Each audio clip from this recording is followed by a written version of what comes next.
Application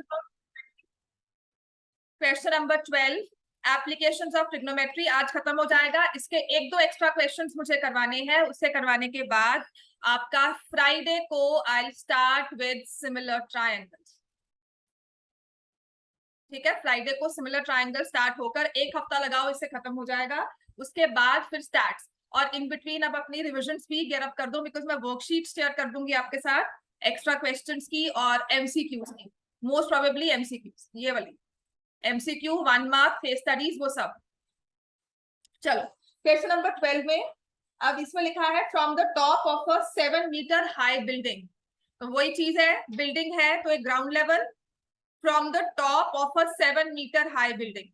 तो आपने पहले बिल्डिंग की एक शेप देनी है, ए बी मैंने लिखा 7 metre high, so A B is a building of height 7 metre. तो अब अगर पूछ रहा है फ्रॉम द टॉप, तो किस पॉइंट की बात कर रहे हैं? फ्रॉम द टॉप कहा है तो कौन से पॉइंट की बात कर रहे हैं? Point A. From the top of a 7 metre high building, from the top मतलब पॉइंट ए की बात हो रही है। पॉइंट ए से angle of elevation of the top of a cable tower, angle of elevation from this to top of a cable tower. तो cable tower इससे भी लंबा हो गया, ठीक है। Angle of elevation of the top of a cable tower is 60 degree. तो of course हमें ये हॉरिजॉन्टल भी बनानी होगी। This is my angle of elevation, ये हो गया 60 degree. CD is the cable tower, cable tower of height h metres, ठीक है। और एंगल CAE, ये एंगल ऑफ एलिवेशन है और ये हमें दिया हुआ है 60 degree. From the top of a 7 meter high building, angle of elevation of the top of a cable tower is 60 degree. Angle of depression of its foot, ध्यान से लिखना, angle of depression of its foot, foot of cable tower क्या होगा? Point D। यहाँ देखो सब जो आ रहे हैं छोड़ दो उनको। foot of cable tower, top of cable tower अगर पॉइंट C लिया था तो foot of cable tower क्या होगा? Point D। So from this point, angle of depression of the foot of cable tower, this angle of depression is 45 degree, ठीक है। ये important question क्यों है? क्योंकि यहाँ पर एंगल ऑफ डिप्रेशन दिया हुआ है। तो angle EAD is the angle of depression and that is equal to 45. Determine the height of the tower, तो हमने हाइट उसकी h ले ही ली है। अगर AB 7 मीटर है तो इस AB के साथ किसी और की लेंथ भी फिक्स होती है, कौन सी वाली? अगर AB 7 मीटर दिया हुआ है तो इस AB के साथ मैं क्या ले लूंगी? DE is also 7 metre. And what about CE? CE की लेंथ कितनी होगी? तरन बताओ, CE की लेंथ कितनी होगी? समझ में आ गया ना? This will be h minus 7 metre, ठीक है। दो लॉक, CE will be h minus 7 metre. इतना समझ में आ गया हमें? यहां तक किसी को कोई confusion? And if I take BD as x, let BD, usually distances को हम लेते हैं x, हाइट को लेते हैं h। यूजुअली जो मैंने एक नोटिस किया है, ट्रेंड है, या जो भी आपके सॉल्यूशंस आपको मिलते हैं, जो भी आपके बुक्स में एक्स्ट्रा क्वेश्चन सॉल्व होते हैं, कुछ भी हो, usually it's a usual notation, height को लिया h, डिस्टेंस जब आपने हॉरिजॉन्टल डिस्टेंस फाइंड किया उसको लिया x मीटर। समझ में आ गया? तो लेट BD इज x। अगर BD को x लिया है तो उसके साथ एक और चीज x आएगी, कौन सी? वो सेम होगी लाइन। BD के साथ कौन सी लाइन सेम होगी? AE। तो हमारी AE भी क्या हो जाएगी? x metre. ये चीज ना पहले ही क्लियर करना आसान कर देता है हमारे काम को, ठीक हो गया। अब ये भी 90 डिग्री एंगल है, this is also 90 and this is also 90। अच्छा, अगर ये वाला एंगल 45 है, what can I say about this angle? 45 degree, क्योंकि क्या है ये? ऑल्टरनेट इंटीरियर एंगल्स एक्सप्लेन करना है करो, वरना इसे ऐसे भी लिख सकते हैं, ठीक है, because this is not a question on triangles, this is not a question on parallel lines, ये हमारा ट्रिग्नोमेट्री का क्वेश्चन है, तो ज्यादा ट्रिग्नोमेट्री पे आएंगे हम, हमें इसके ट्रायंगुलर पार्ट नहीं करने की, ये रेक्टेंगल बन गया जी इसलिए ये 7 है, वो सब नहीं है, वो लॉजिक है, वो हमें पता है, उन सब के बाद हम ट्रिग्नोमेट्री यूज कर रहे हैं, ठीक है। सबने ये लिख लिया है, AB is the building of height 7, सब लिख लिया हमने, एक्सप्लेन कर लिया है, टेक 2 मिनट्स राइट अगर नहीं लिखा है। इसके बाद कोशिश करो, खुद ट्राई करो, दिया हुआ angle of depression is 45 degree, देखो ना क्या लिखा हुआ है, angle of depression from the foot of from the top of a 7 metre high building, angle of elevation of the top of a cable tower. अब यहां से खड़े होकर तुम्हें अगर एंगल ऑफ एलिवेशन बनाना पड़ रहा है, इसका मतलब केबल टावर लंबा है, तभी एंगल ऑफ एलिवेशन बनेगा, और यहीं से खड़े होकर तुमने कहा angle of depression of the foot of the cable tower, angle of depression of the foot of cable tower, तो तुम यहां से खड़े होकर foot of the cable tower को देख रहे हो, तो आपका लाइन ऑफ ये हॉरिजॉन्टल और ये लाइन ऑफ साइड, इसने एंगल बनाया 45 डिग्री, समझ में आ गया? हाँ जी, लिख लिया सबने, इरेज करो, हाँ जी, तब तक स्टार्ट कर दो आप अपने खुद से, ये नहीं कि मेरी वेट करनी है, अपना आंसर खुद निकाल कर चेक करो, ट्रिग्नोमेट्री में जहां डायग्राम बन गया ना उसमें आपको किसी की वेट करने की जरूरत नहीं होती, यही एक चीज है जो बनानी मुश्किल है, this is the only thing. अब एंगल ऑफ एलिवेशन बन रहा है तो आपको देखना है अपने से ऊपर, एंगल ऑफ डिप्रेशन है तो देखना है नीचे, समझ में आ गया? तो पहले कौन सा triangle low, in triangle CEA, चल इन ट्रायंगल CEA मैंने लिया, कौन से रेशियो फॉर्म करेंगे, tan 60, कैसे बोलो, CE नहीं, मुझे साइड चाहिए, CE बाय, और बेस बाय तो हाइट वैसे नहीं होता, हाइट बाय बेस होता है, हाँ, CE by AE is equal to tan of 60 degree, CE कितना है H-7, AE कितना लिया है हमने X, tan 60 कितना हो गया, तो हमारे पास आ गया H-7 is equal to √3x। अब कौन सा ट्रायंगल लेंगे, AED। अब कुछ लोग कहते हैं कि नहीं जी आपने ABD नहीं लिया, ABD भी ले सकते हो, कोई इसमें दिक्कत नहीं है ना, कोई हमें इश्यूज नहीं है, हमारा ये भी 45 है, यहाँ भी 45 है, तो that is purely my choice. Angle of depression usually हम यहाँ ले जाते हैं कि ये एंगल हो गया, पर यहाँ ऑलरेडी ट्रायंगल के पार्ट में ही आ रहा है तो हमने उसमें भी यूज कर लिया, so there will be no issues as such, triangle AED ले लिया। हाँ, अगर आप कहे कि ABD लेना है तो वो भी ले सकते हैं, तो AED में हम कौन सी रेशियो फॉर्म करेंगे बोलो, DE, रेशियो को चेंज मत करना, DE अपॉन AE, चाहे tan 45 ही क्यों ना हो, क्योंकि एक बार रेशियो चेंज करनी शुरू की तो हमें होगा भी cot 60 ले लेते हैं, तो वी गेट कंफ्यूज्ड, ये एक देखा है, मतलब मैंने काफी बार इसको नोट किया है, तो tan DE आपने कितना लिया हुआ है 7, AE कितना है X इक्वल्स टू tan 45, जहां हो सबसे आसान काम होता है बिकॉज हमारा आइसोसेलेस ट्रायंगल बन गया, तो x की वैल्यू क्या आ गई, एंड जब क्या कर रहे हैं यहाँ पर, put the value of x as 7, देखो क्वेश्चन भी सॉल्व हो जाएगा, तो H-7 is equal to √3 into 7, H-7 is equal to 7√3, देखो अब डायरेक्टली आपके पास h की वैल्यू आ गई, मैंने h क्या लिया था height of the table top, तो उसने अपने आप ही +7 करके आपको आंसर दे दिया, आपको बाद में नहीं सोचना पड़ेगा कि नहीं जी हमें +7 करना है या -7 करना है, that is the case when जो आपको पूछा गया है ना उसी को आप variable low, height of the tower पूछी है तो हाइट को ही लो, डिस्टेंस बिटवीन 2 पॉइंट्स पूछी है तो उसको ही x लो, ताकि आपका आंसर आपको पता है कि x निकालना है, ठीक है, उससे फर्दर सॉल्विंग की हमें जरूरत ना पड़े, तो इसमें हम लिख देंगे h को 7 common, √3 + 1 metre, height of the cable tower is 7 into √3 + 1, समझ में आ गया? 30 चांसेस की बात है, वो मैम की मर्जी हो जाती है, आपका सॉल्व जो आंसर पीछे दिया है ना वो इसी फॉर्म में दिया हुआ है, √3 को पुट ना करो, वो डिपेंड करता है √3 दिया हुआ है कि नहीं, यहाँ पर अब मैं कहूँ नहीं कॉमन लो, लेते हैं कॉमन यूजुअली, ठीक है, तो एक आदत बना लो, ले लो, बाकी चांस की बात है, ठीक है।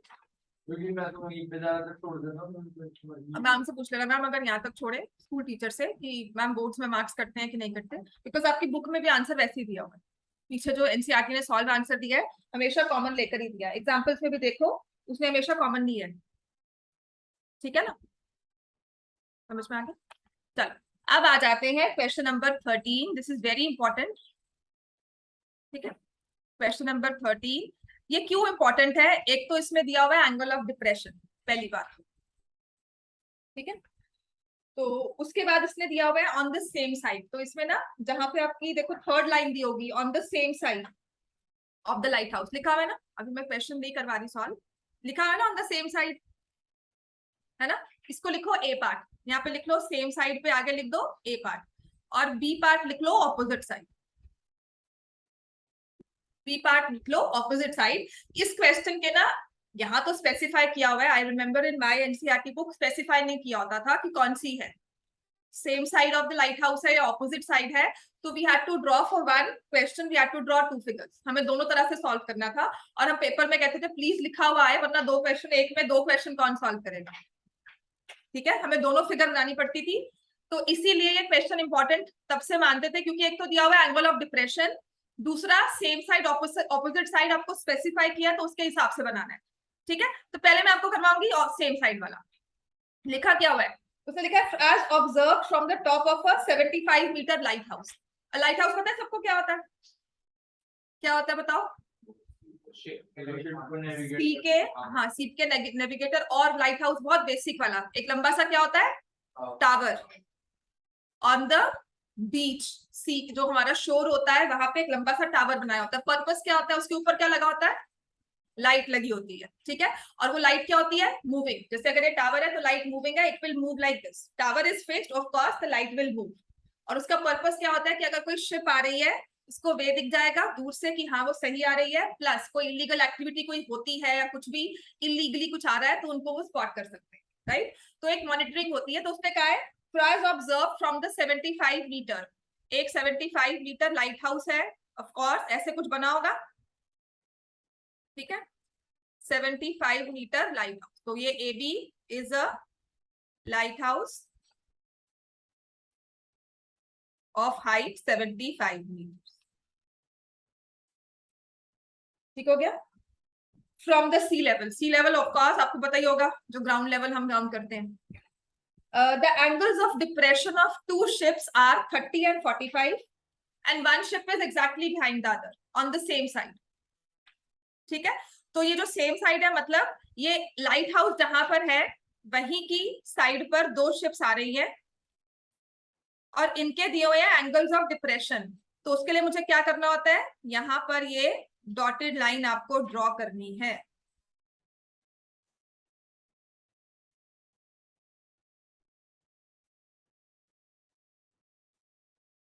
क्लियर हो गया, एक शिप का एंगल और दूसरी शिप का एंगल, एक का है 30 डिग्री और दूसरे का क्या है 45 degree, so from the top as observed from the top of a 75 meter lighthouse, angle of depression of two ships as observed from the 75 meter lighthouse, so angles of depression of the two ships are 30 and 45, one ship is exactly behind the other on the same side of lighthouse, find the distance between the two ships, समझ में आ गया, तो AB is the lighthouse of height 75 meter, C and D are two ships, are the positions of the two ships, जैसे भी लिख लो, let CD is equal to x meters, और इसे हमने क्या लिया है distance between two ships, और ऊपर ना ये हेडिंग दे देनी है सेम साइड, ठीक हो गया।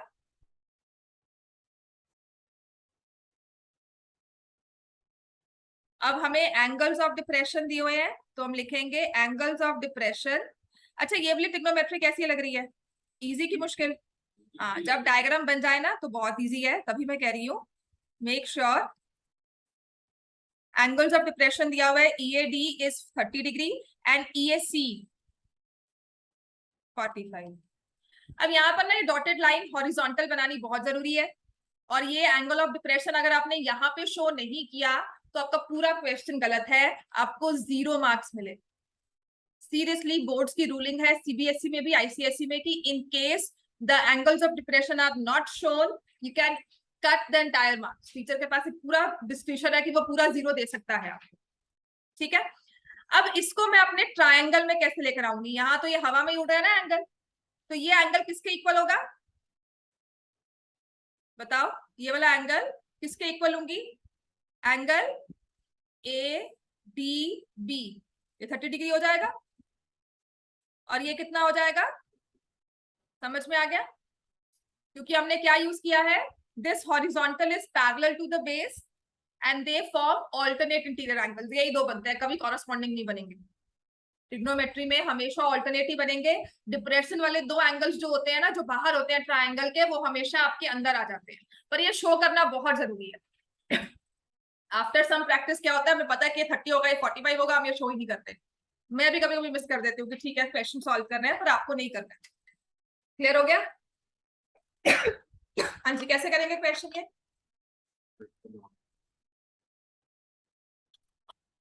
बिल्कुल नॉर्मल हो गया है। क्या करना है, ये क्या दिया हुआ है, 90 डिग्री एंगल। हाँ जी, डिस्क्रिप्शन सबने लिख लिया, करूँ इरेज? हाँ, पहले कौन सा ट्रायंगल लेंगे, श्रेष्ठ बताओ कौन सा वाला ट्रायंगल लेंगे,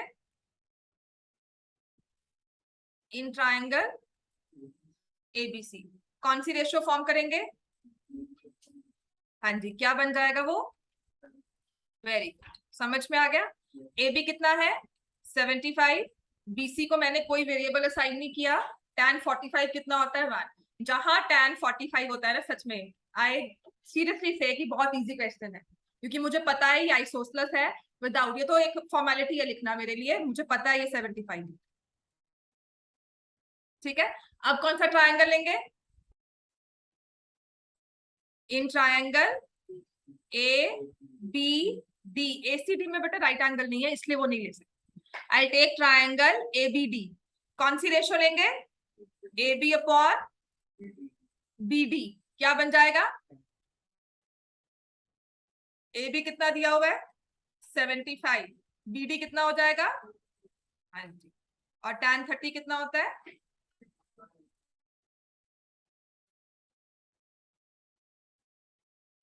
लिखवाया था मैंने, let the distance between the two ships be C D equals to X, लिखवाया था ना। हाँ, अब ये करने से क्या होता है, आपका डायरेक्टली आंसर एक्स में आएगा,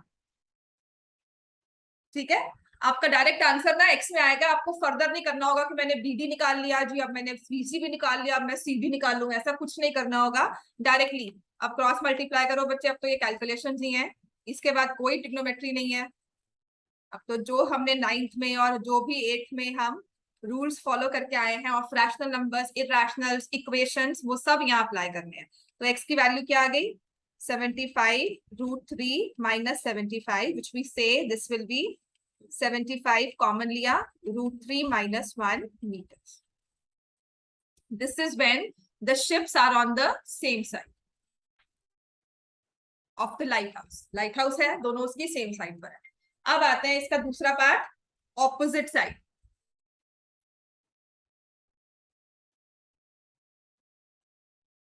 चलो नेक्स्ट है, इसी का बी पार्ट करेंगे, कुछ नहीं फर्क पड़ता उसमें, आपका आंसर कोई बहुत कॉम्प्लिकेट नहीं हुआ है, खुद समझ जाओगे जब ऑपोजिट साइड है। तो इन बिटवीन ये लाइट हाउस है, ठीक है, यहाँ पे चलो आई नॉट टेक इट हियर, थोड़ा सा इसको इस तरह से ले लेते हैं, यहाँ पर लाइट हाउस लिया, ये एंगल 45,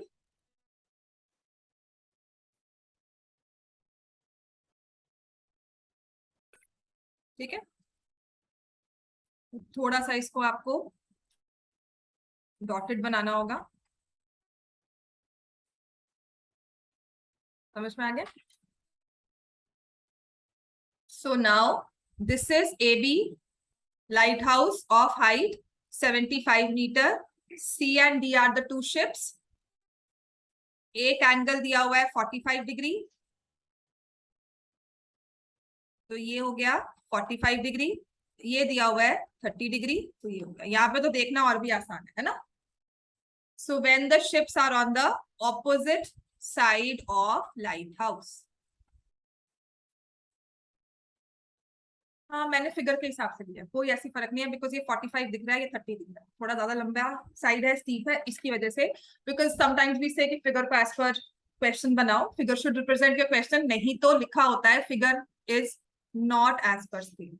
जब मेरी भी नहीं बनती मैं भी बोल देती हूँ figure is not as per screen, ठीक है, कोई मार्क्स नहीं काटेगा।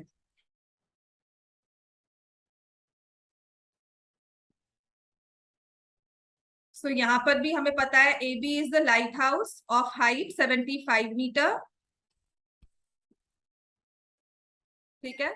सी and D are two ships on opposite side of light house.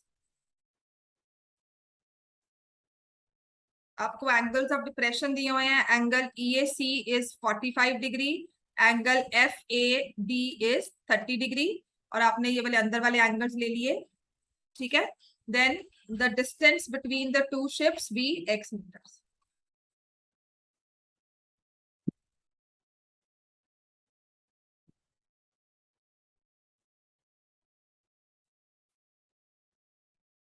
X time ना भी लो, देखो इसमें देखो फर्क क्या पड़ा है, आपने दोनों ट्राइंगल्स लिए, वही बात है, देखो ये भी 90 डिग्री है, ये वाला भी 90 है। पहले मैंने ट्राइंगल कौन सा लिया, इन ट्राइंगल एबीसी, वही A B upon B C is equal to tan 45।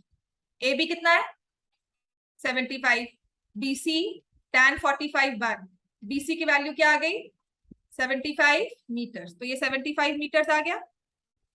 उसके बाद मैं ट्राइंगल ले रही हूँ ए बी डी, ठीक है, फिर से आप लोगे A B upon B D is tan 30, A B कितना है 75, बी डी मुझे निकालना है, tan 30 कितना होता है 1/√3, तो बी डी कितना आ जाएगा 75 इंटू √3।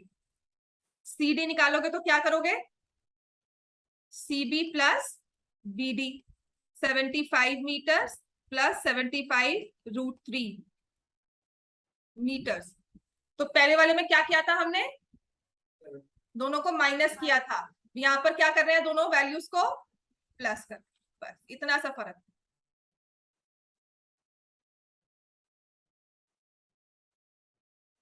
क्लियर हो गया इतना, ठीक है, बस हाँ हाँ लिख लो लिख लो।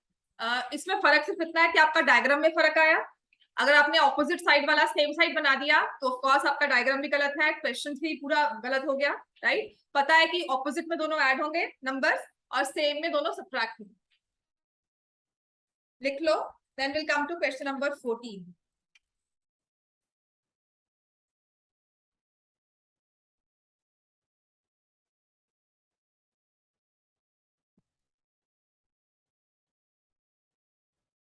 क्लाउड वाला क्वेश्चन करवाया क्लास में, ट्रिग्नोमेट्री में एप्लीकेशंस आपको करवाया,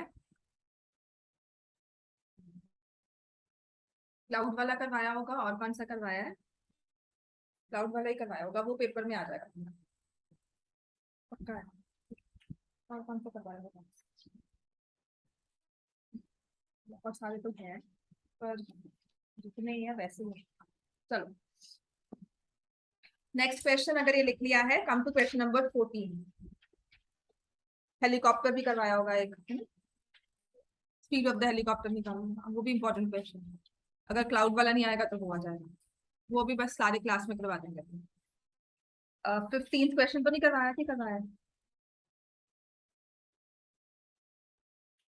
15th करवाया होगा, 16th 16th नहीं करवाते, 16th का वेरिएशन है। चलो क्वेश्चन नंबर 14।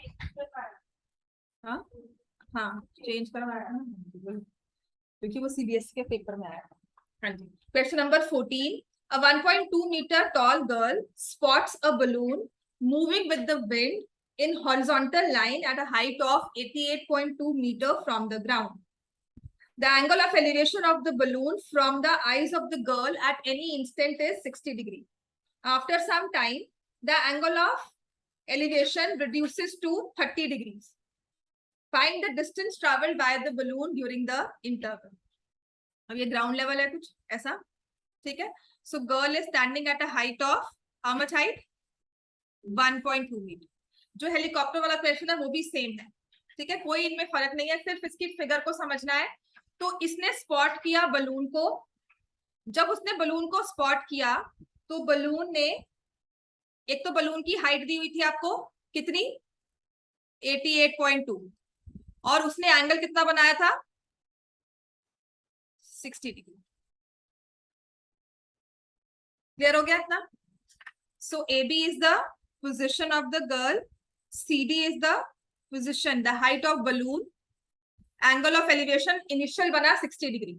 अब बलून तो स्टेबल नहीं है, वो तो रुका नहीं हुआ, वो चल रहा है, तो वो लड़की स्टेबल है, लड़की स्टेशनरी, वो खड़ी रही, बलून आगे बढ़ गया, तो जब आगे बढ़ गया उसकी हाइट कांस्टेंट रही है, उसने हाइट ये नहीं कि वो एलिवेट कर रहा है, वो ऐसे ऐसे ऊंचा नहीं उड़ रहा, वो उसी हाइट पे, कांस्टेंट हाइट पे ऐसे जा रहा है, तो उसकी पोजीशन आ गई, लेट मी से EF। अब लड़की ने चेक किया, गर्ल ने चेक किया है कि अब उसका एंगल ऑफ एलिवेशन कितना बना, तो जब ये एंगल ऑफ एलिवेशन अब काउंट किया गया तो बन रहा है 30 डिग्री। समझ में आ गया ये, right?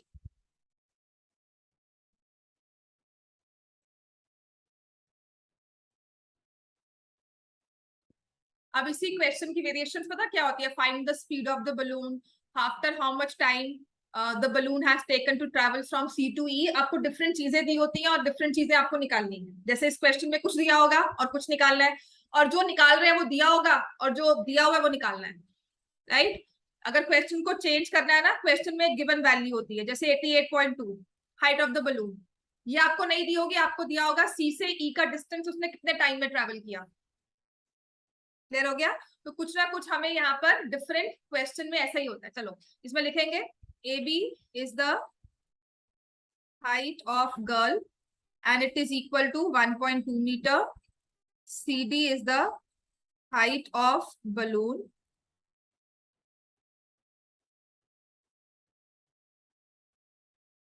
and that is equal to 88.2 meters। इसको F लिया तो I take it as G and H, ठीक है ना? तो angle CAG is equal to 60 degree, angle EAH is equal to 30 degree. तो ये राइट एंगल है और एक ये राइट एंगल, ठीक है? अब देखो ये ना सब अपने नोटिस करने की बात है, CD और EF आपस में सेम है, क्या हाइट हो जाएगी 88.2 मीटर, और AB GD और HF ये हाइट सेम है, क्या हो जाएगी 1.2 metre. So if I talk of CG and EH, इसकी हाइट क्या होगी 88.2 minus 1.2 which is 87 meters। समझ में आ गया इतना? CE is the distance traveled by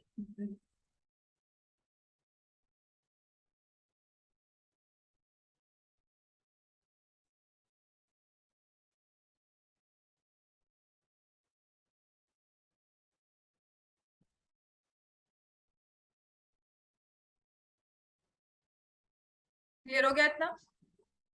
point किया है इसमें, बलून की न्यू हाइट, मतलब न्यू पोजीशन, पहले C पर था, फ्लाई होता होता वो आगे बढ़ गया, तो अब यहाँ पर है new position of the balloon.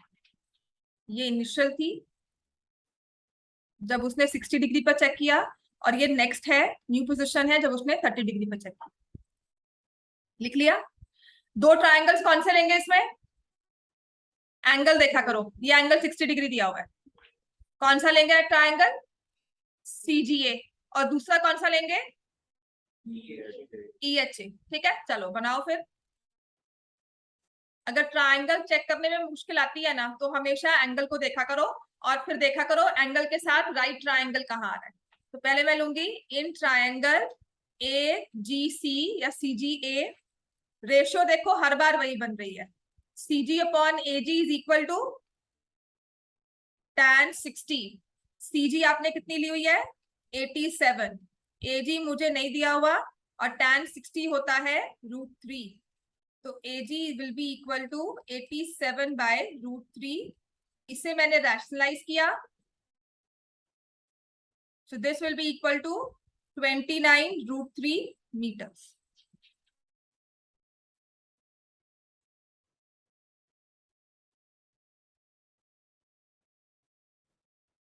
समझ में आ गया? इसके बाद दूसरा ट्रायंगल, इन ट्रायंगल EHA,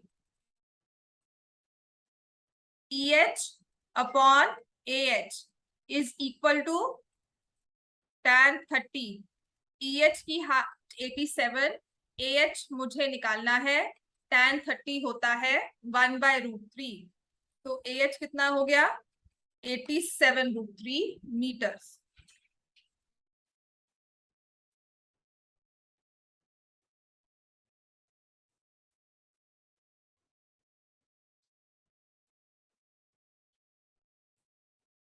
ठीक हो गया इतना? हाँ, तो मुझे अब निकालना है FD या GH या CE। So therefore distance covered by the balloon, distance covered by the balloon will be equal to, हम क्या लिखेंगे, AH minus AG which will be equal to 87√3 minus 29√3 meters, और ये कितना आ जाएगा 58√3। ठीक है, इसी क्वेश्चन में ना यहीं पे चाहे अलग करके देख लो कि इसमें मुझे अलग करना है क्वेश्चन को, तो मैं क्या करूं। ठीक है, जहां पर लिखा हुआ है ना लिख लो पहले इसको। तो distance covered by the balloon in the given time interval is 58√3 metre. अब इस क्वेश्चन को अगर चेंज करना है तो कैसे लिखा जाता है, जहां पर लिखा है ना आफ्टर सम टाइम, उसे अंडरलाइन करके लिख लो आफ्टर 5 सेकेंड्स। ठीक है, वहां पे लिखो after 5 seconds the angle of elevation reduces to 30 degree, right. After 5 seconds दे दिया। अब फाइंड में क्या लिखना है आपने, आपको डिस्टेंस ट्रेवल्ड बाय बलून नहीं लिखा हुआ। हाँ जी आयुष, कहाँ पे आरुष, हम कहाँ खोए हुए हैं, लिखा है 5 सेकेंड्स, लिखा है आफ्टर 5 सेकेंड्स। जहां पर आपको क्वेश्चन नंबर 14 में लिखा हुआ ना आफ्टर सम टाइम, देखो लाइन है ना आफ्टर सम टाइम, इस आफ्टर सम टाइम को अंडरलाइन कर लो। इस क्वेश्चन का नया क्वेश्चन जो ये आपको बुक्स में दिख जाएगा कि डिफरेंट फॉर्म है, डिफरेंट क्वेश्चन है, वो क्या है, इसको अंडरलाइन करके लिख लो आफ्टर 5 सेकेंड्स। ये सेकंड क्वेश्चन है आपका। ठीक है, after 5 seconds the angle of elevation reduces to 30 degree, वो सेम लाइन है हमारी। अब लिखा है find the speed at which the balloon is moving. Find the speed of the balloon, find the speed at which the balloon is moving or flying. तो ये लिख कर आना है। क्लियर हो गया इतना?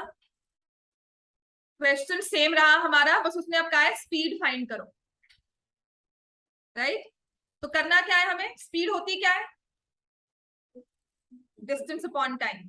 तो आपने कहा पहले बलून यहाँ पे था, अब कहाँ आ गया CE, सारा सब कुछ दिया हुआ है, बाकी सब क्वेश्चन सेम है। सम टाइम में मैंने 5 सेकेंड डाल दिए, समझ में आ गया, राइट। तो अब मैं आपसे पूछती हूँ कि बलून की स्पीड बताओ। आपके पास CE डिस्टेंस है, निकाला है ना CE डिस्टेंस हमने, कितना है 58√3, और ये डिस्टेंस बलून ने कितने टाइम में कवर किया है 5 सेकेंड्स। तो डिस्टेंस आपने खुद कहा, स्पीड क्या होती है डिस्टेंस अपॉन टाइम। तो distance covered by the balloon वो हमें दिया हुआ है, हमने निकाला है 58√3, टाइम हमें दिया हुआ है 5, तो ये हमारी आ गई स्पीड मीटर पर सेकेंड। बस खत्म था, ये नया क्वेश्चन बन के आ जाता है, जिसमें आपको ये नहीं कहा होता फाइंड द डिस्टेंस, उसने कहा है फाइंड द स्पीड। समझ में आया हमें, हमने डिस्टेंस अपने आप से निकाला CE, टाइम मुझे 5 सेकेंड्स क्वेश्चन में मेंशन किया हुआ है, तो मैं कहूंगी कि अब speed of the balloon is equal to, ठीक है, तो हम लिखेंगे speed of balloon is equal to distance covered, distance upon time. तो डिस्टेंस आपने निकाला है 58√3, टाइम निकाला है 5, तो it will be 58√3/5 metre per second. अब इसको सॉल्व करना है तो सॉल्व कर लेना, that is if you need to cancel it, इसको आपने 11.6 लिखना है तो वो लिख दो, डजंट मेक एनी डिफरेंस, ये भी ठीक है। क्लियर हो गया इतना सबको, राइट? चलो नेक्स्ट आ जाओ, question number 15।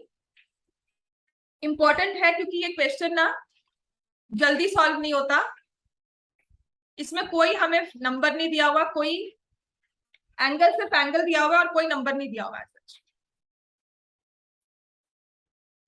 Next is my question number 15। A straight highway leads to the foot of a tower. A straight highway leads to the foot of a tower. A man standing at the top of the tower. कहाँ पे खड़ा होगा man फिर?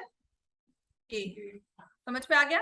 A man standing at the top of the tower observes a car at an angle of depression of 30 degree. तो यहाँ खड़े होकर उसे एक कार दिखी और एंगल ऑफ डिप्रेशन बना, तो ऑफ कोर्स मुझे अब यहाँ से डॉटेड लाइन ड्रॉ कर,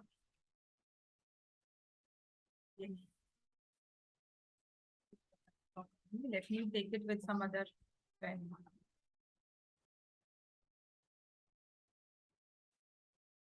ठीक है, तो ये मेरी डॉटेड लाइन है AE, तो उसने यहाँ पर नोट किया angle of depression 30 degree car की इनिशियल पोजीशन।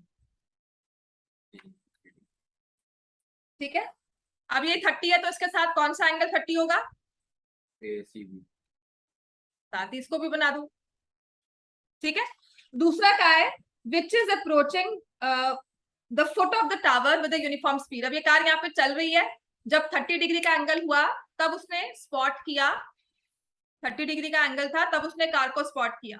ठीक है, आफ्टर सम टाइम, मतलब कुछ टाइम के बाद, जो कि दिया हुआ है 6 सेकेंड्स के बाद, जब उसने फिर से चेक किया तो कार थोड़ी सी आगे आ चुकी थी। After 6 seconds the angle of depression of the car is found to be 60 degree. Car is moving at uniform speed, angle of depression जो अब है ना वो क्या हो गया? 60 डिग्री। तो ये एंगल क्या हो गया? 60 डिग्री। समझ में आ गया? तो जो CD का डिस्टेंस है ये कवर हुआ है 6 सेकेंड्स में। This is not equal to 6 metres, ये टाइम दिया हुआ है 6 सेकेंड्स, और इसके बेसिस पे कहता है बताओ ये कार ना टावर तक कब पहुंचेगी। क्लियर हो गया? तो लिखो AB इज द टावर, इसकी मैंने हाइट को ले लिया h metres,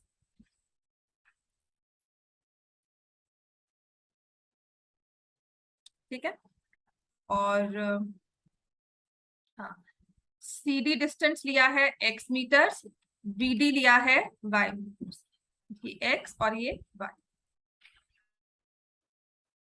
angle EAC is 30 degree, angle EAD is 60 degree. ये हमारे एंगल्स ऑफ डिप्रेशन है। अगर एक्सप्लेन करना है तो C is the initial position of the car and CD distance CD is covered in 6 seconds.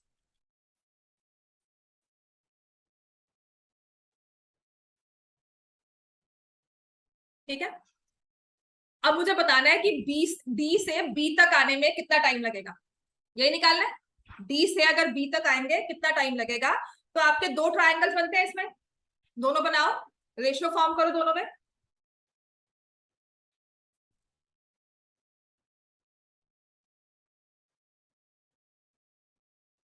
हाँ जी, पहला ट्रायंगल कौन सा लेंगे? जल्दी, ट्रायंगल कौन सा लेंगे? फर्स्ट वाला ट्रायंगल ABD।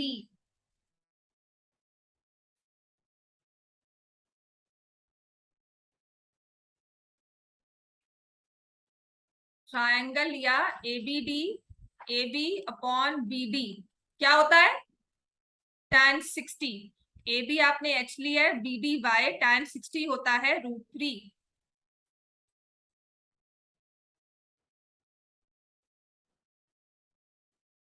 तो H is equal to √3 y। ऐसे ही लेंगे in triangle ABC, A B upon B C किसके इक्वल है? tan 30। ए बी कितना होगा? h। बी सी कितना लिया है? x plus Y. tan 30 कितना होता है? 1/√3।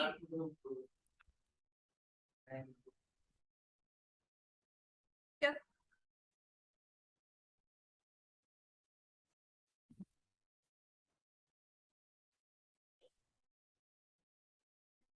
हाँ जी, इतना क्लियर हो गया हमें? चलो ये सेकंड वाली जो इक्वेशन है इसे सॉल्व करते हैं। क्रॉस मल्टीप्लाई किया मैंने, है ना? तो √3h is equal to x plus Y.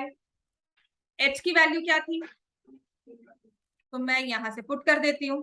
√3y is equal to x plus y. क्या बन जाएगा?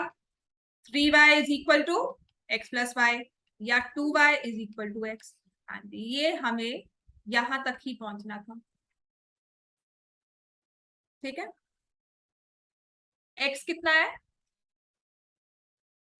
2y। अच्छा, और 2y ये क्या है? हमने क्या लिए थे? ये डिस्टेंस, मीटर्स। ठीक है, मैंने आपको क्या लिखवाया था? Distance CD is covered in 6 seconds. आ जाओ उसी पे आ जाते हैं। तो उसने कहा है distance CD is covered in 6 seconds. CD distance कितना था? हमारी वेरिएबल्स की लैंग्वेज में CD डिस्टेंस कितना था? 2y। ठीक है, distance 2y is covered in 6 seconds. अब कार को क्या करना है? D से B तक आना है ना? कार को अब D से B तक आना है। D से B का डिस्टेंस कितना है? y, है ना? 2y कवर किया 6 सेकेंड्स में। तो जब y मीटर्स कवर करना है तो कितना टाइम लगेगा? 6/2 3 seconds. So car will reach the foot of tower. सिर्फ इसी एब्स्ट्रैक्ट की वजह से ना ये क्वेश्चन इंपॉर्टेंट हो जाता है। Car will reach the foot of tower in 3 seconds. हाँ, मैं छोटा ही कर दूं अब? ठीक है,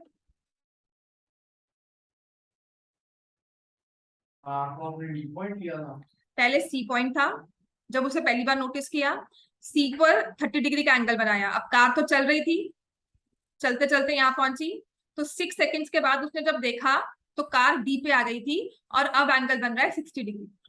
तो अब उसने कहा कि अगर उस कार को फुट ऑफ द टावर तक आना है तो कितना टाइम लगेगा?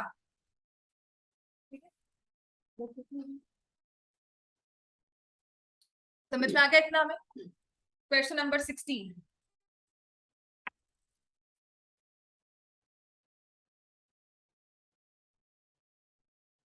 फ्राइडे को आपका सिमिलर ट्रायंगल स्टार्ट हो जाएगा, यानी कि इसके जो भी एक्स्ट्रा क्वेश्चंस हैं वर्कशीट बनाकर एक दूंगी। हाँ 6 to 7 आ जाना।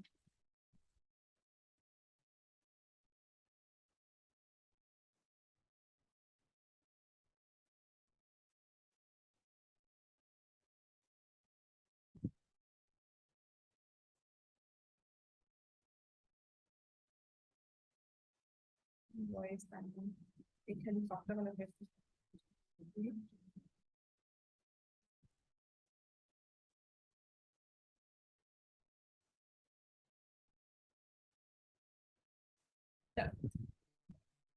नेक्स्ट इज, वैसे ये क्वेश्चन आपके सिलेबस में नहीं है as per new syllabus. Question number 16, क्योंकि ना इसमें एक वर्ड दिया हुआ है कॉम्प्लीमेंट्री, सेकेंड लाइन का लास्ट वर्ड, है ना?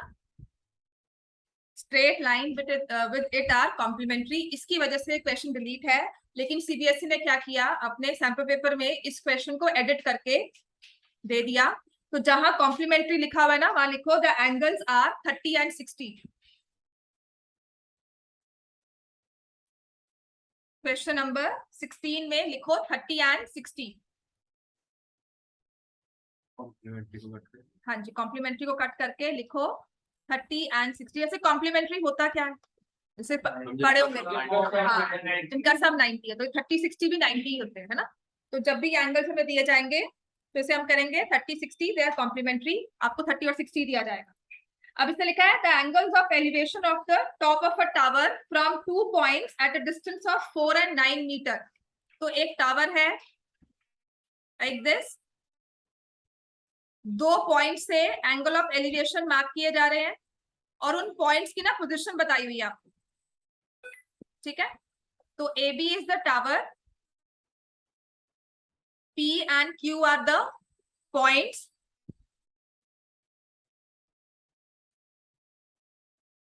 tower of height h meters,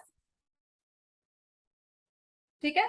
point P, अच्छा डिस्टेंस 4 मीटर और 9 मीटर पे है, तो BP कितना होगा 4 मीटर और BQ कितना होगा 9। समझ में आ गया। एंगल ऑफ एलिवेशन दिया हुआ है, तो ये वाला एंगल कितना होगा, 2 एंगल्स दिए हैं 30 और 60, ये इसको कितना मार्क करूंगी 60, और इसको बस ये फिगर बननी है, ठीक है। A B is tower of height h metre, BP is equal to 4 metre, BQ is equal to 9 metre, angle APB is 60 degree, angle AQB is 30 degree, ये दिया हुआ है हमें, राइट। बस उसने कहा है find the height of the tower. अब इसमें करना क्या है, 2 ट्रायंगल्स लेने हैं, triangle ABP, AB upon BP is equal to tan 60, h upon 4 is equal to √3, h is equal to 4√3। Clear हो गया इतना, राइट। ऐसे आपको लेना है in triangle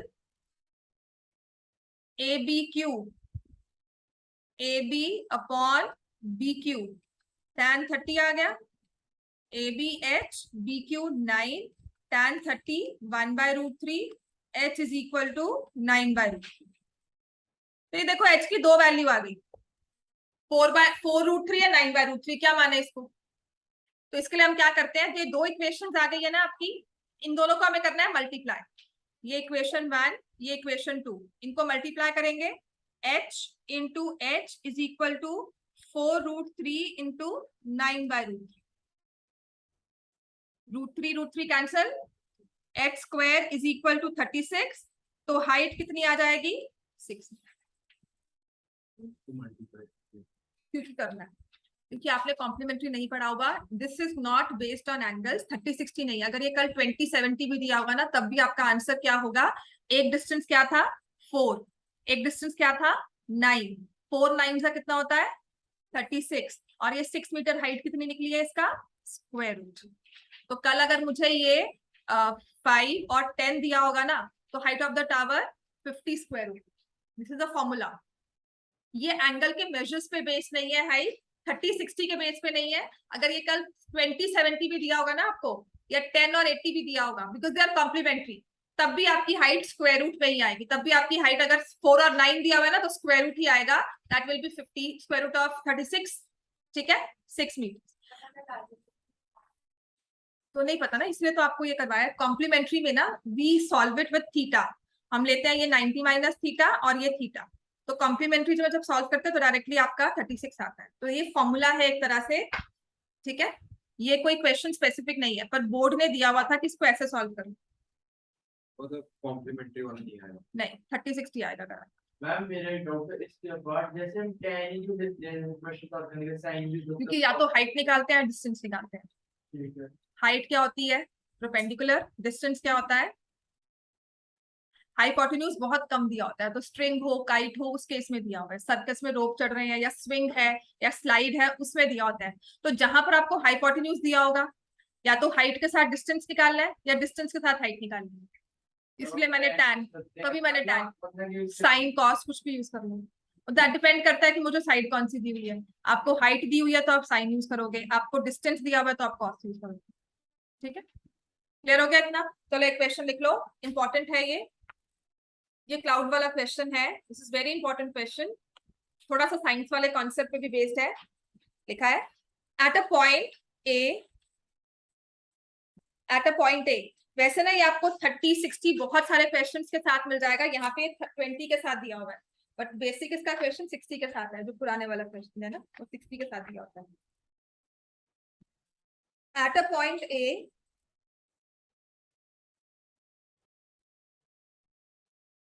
the angle of elevation at a point A 20 meters above, sorry, at a point A 20 meters above the lake, above the level of water, above the level of water in a lake, at a point A 20 meters above the level of water in a lake, the angle of elevation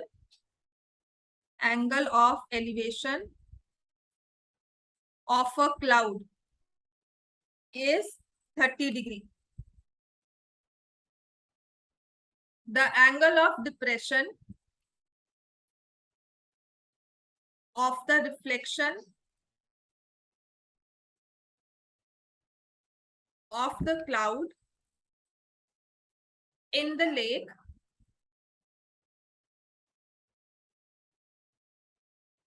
from A is 60 degree.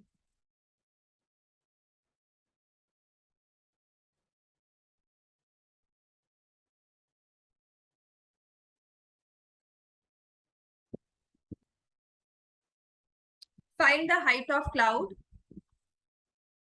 Find the height of cloud above sea level.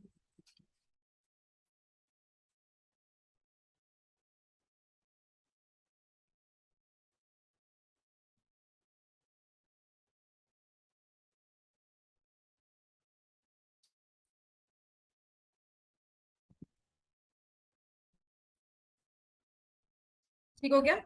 Height of cloud above sea level. Main question ये होता है, difference में कुछ भी आ सकता है. अब इस क्वेश्चन में करना क्या है, आपने लिखा हुआ है ना, आपके पास फिगर होगा. एक पॉइंट है which is 20 metres above the lake, water level above the lake. तो एक हमने पॉइंट मार्क किया है लाइक दिस. देखो ये है हमारा सी लेवल. मैं खड़ी हूं यहाँ पर 20 मीटर्स अबव. ये पॉइंट ए दिया हुआ है.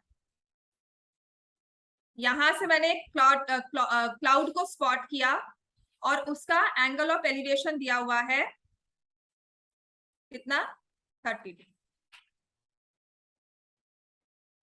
ठीक है, this is my sea level. ये पानी है.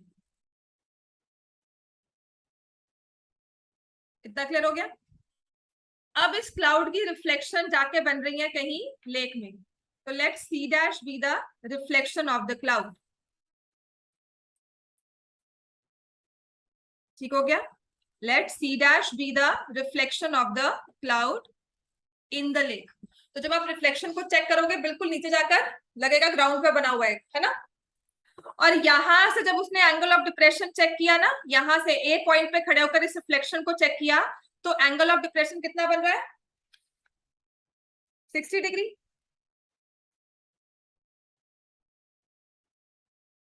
क्लियर हो गया? तो अगर मैं इसको नेम दे देती हूँ ए बी, सी दिया हुआ है डी और ई. ठीक है, उसने कहा find the height of the cloud above sea level. तो ये h मीटर्स आ गया.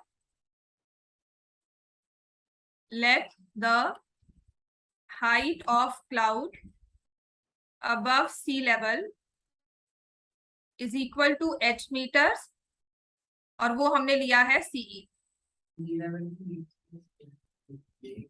हाँ लेक है ना, ग्राउंड पे बीई का, लेक का जो बिल्कुल बॉटम होता है.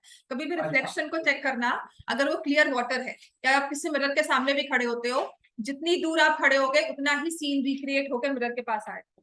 व्हिच मींस से आपने किया होगा कि जो हमारा सेंटर, जो मिरर होता है वो सेंटर पॉइंट होता है ऑब्जेक्ट और रिफ्लेक्शन में. पढ़ा है ना ये साइंस में? मिरर जो है सेंटर पॉइंट होता है ऑब्जेक्ट और रिफ्लेक्शन में. तो यहाँ पर जो चीज यूज होगी वो यही कि CE is equal to C dash. ये आपके साइंस का कॉन्सेप्ट है जो यूज होता है. CE is equal to CE dash, और सी डैश ई, सॉरी. समझ में आ गया? आज मिरर के सामने जाके खड़े हो ना, पास आओगे उतना ही डिस्टेंस आपका पास में आ जाएगा, दूर जाओगे उतना ही डिस्टेंस आपका एग्जैक्ट मिरर में भी उतना ही दूर लगेगा. ठीक हो गया? मिरर सेंटर पॉइंट होता है ऑब्जेक्ट में और रिफ्लेक्शन में. the only concept that we use here is CE is equal to CE dash. तो ये एंगल 30 डिग्री दिया हुआ है, दिस इज 90, हाइट कितनी दी हुई है 20 मीटर्स, DE कितना हो गया 20, CD कितना हो जाएगा H माइनस 20, और C डैश E कितना है, C dash E is H. समझ में आ गया ये? मैं अब डिस्क्रिप्शन नहीं लिख रही हूँ, डायरेक्टली क्वेश्चन सॉल्व करवा रही हूँ. ठीक है, सो दिस इज, इसको तो AD ले लो. चलो पहले मैंने लिया इन ट्रायंगल ADC, नहीं H लिया अकेला बेटा, बिलो सी लेवल भी तो हाइट सेम होगी ना, ये H ही होगी. ठीक है, ADC में मैंने लिया है H minus 20 upon AD as tan 30 degree. तो H minus 20 upon AD is equal to 1/√3. AD की वैल्यू आ गई H माइनस 20 इंटू √3. फिर दूसरा ट्राइंगल ले लो ADC डैश.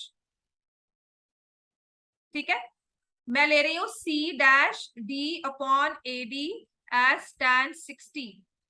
बस यहीं पर आकर एक चीज ध्यान रखनी है, मैंने ये लिया है C dash D. C dash D कितना हो जाता है H, और उसके बाद कितना ऐड हुआ 20. बस इतना ही ध्यान रखना है, बाकी सारा क्वेश्चन इजी है. इसकी सिर्फ एक फिगर बनानी, ये एक इंपॉर्टेंट सी चीज जो हमें याद रखनी, बस यही दो चीजें हैं which is like points to remember, जो खतरनाक वाले होते हैं ना, कि यही हमारे माइलस्टोन्स हैं, इनको हमने पार कर लिया, क्वेश्चन सॉल्व हो जाएगा. तो C dash E is H plus 20, AD आपने सॉल्व किया हुआ है H माइनस 20 इंटू √3, और tan 60 होता है √3. अब इसे क्रॉस मल्टीप्लाई कर लो, जितना खतरनाक क्वेश्चन है उतनी इजी इसकी कैलकुलेशन है. आंसर हमेशा, ये डिस्टेंस अगर 20 दिया हुआ है ना, तो आपका ये डिस्टेंस हमेशा डबल होता है 30-60 के अकॉर्डिंगली. एंगल फर्क आ गया ना तब नहीं. ठीक है, 30-60 के अकॉर्डिंगली. मैंने एक बार ऐसे किया था, मैंने क्वेश्चन में एंगल चेंज किए थे, बच्चों ने रटा हुआ था. आपके लास्ट वाले सेशन की बात है. उन्होंने कहा मैम ये तो आंसर MCQ की फॉर्म में आना था. उन्होंने कहा मैम ये तो आंसर हमारा वही होता है.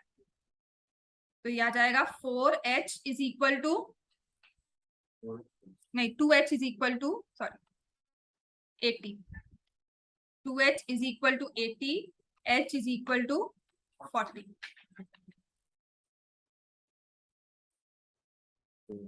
ठीक हो गया. So height of the cloud above the sea level is 40 metres.